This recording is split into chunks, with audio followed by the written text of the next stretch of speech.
Hey, what's up YouTube, and welcome to yet another edition of our Jailbreak Update series. In today's video, I want to specifically address the recent rumors surrounding a new iOS 10 jailbreak from an unheard of team. But before we get too far in today's video, I wanted to assure my fans that this jailbreak has now been confirmed to be completely fake. The purpose of today's video is to explain the chain of events that led to this false hope, and try to explain what news is real and what's fake in this era of limited jailbreaks.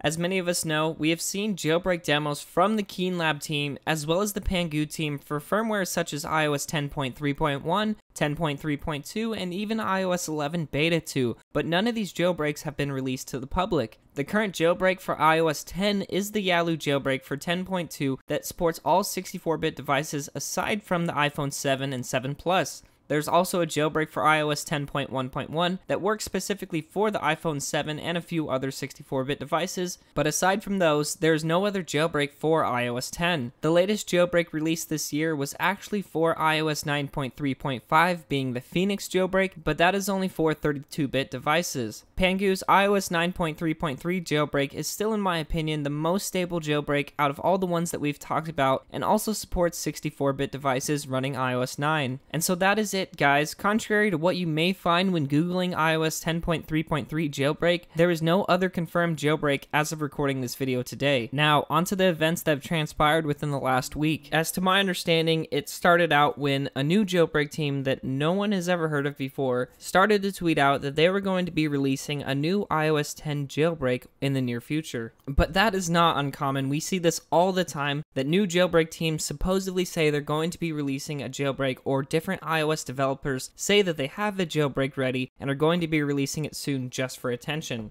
So at this point in time, no one within the community, including myself, had any way of proving their legitimacy to prove that they're going to do actually what they're promising, and that is to release that jailbreak. But as the days went on, as we received more information regarding this new jailbreak team, and as they tweeted more stuff, it was pointing in the direction that they might actually be who they say they are and do what they say they are going to do. They had a lot of well-known iOS developers and real jailbreak teams following their Twitter account. They created artwork and released photos demoing their jailbreak, and they gave somewhat more detailed information about the jailbreak and what exploits they have actually discovered. At one point in time, they had everyone believing that they were creating a jailbreak exclusive to the iPhone 7 that contained an AMCC, not a KPP bypass, and that is the reason why their kernel exploit would only work for the iPhone 7. Also, lastly, they would not accept donations. They said they were completely sponsored and waiting to finalize the contracts with their sponsor, and then they were going to release the jailbreak. This gave some legitimacy to their story because we've seen other jailbreak teams like Pangu use sponsors with the release of their jailbreak in order to get some beneficial gain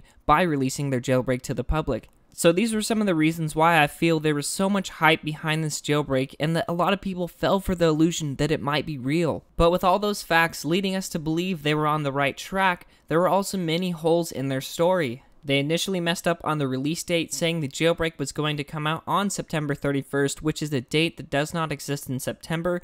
They quickly responded to this, saying it was a typo and that the jailbreak was actually coming out on September 13th, which was the day after Apple's iPhone event. Now, the big crash where we knew this jailbreak team was entirely fake was actually the day before the iPhone event. At this point in time, the jailbreak team changed their Twitter name to @TimCook and tweeted that Tim Cook would be releasing the jailbreak on the day of the Apple event. As of now, their Twitter account has been suspended, and thus is the reason why I can't present to you any of the tweets that they posted in today's video.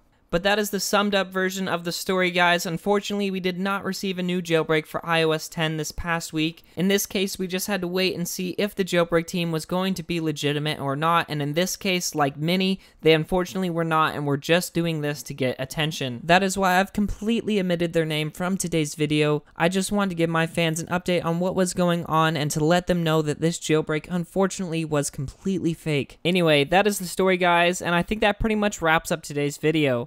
As always, stay on the lowest possible firmware that you can to ensure you have the best chances to jailbreak in the future. Stay tuned as I'll be releasing a much more detailed update along the lines of jailbreaking iOS 11 on the day of its launch. iOS 11 will be released to the public this Tuesday, and hopefully we will receive new information about an iOS 11 jailbreak shortly thereafter. So before you go, subscribe to my channel to stay fully updated on when I release a new video like this one. If you would like to be updated more often, follow me on Twitter and like my Facebook page. Again, I will be releasing a new jailbreak tutorial as soon as a new utility is released. But until next time, guys, this is Tony, signing out.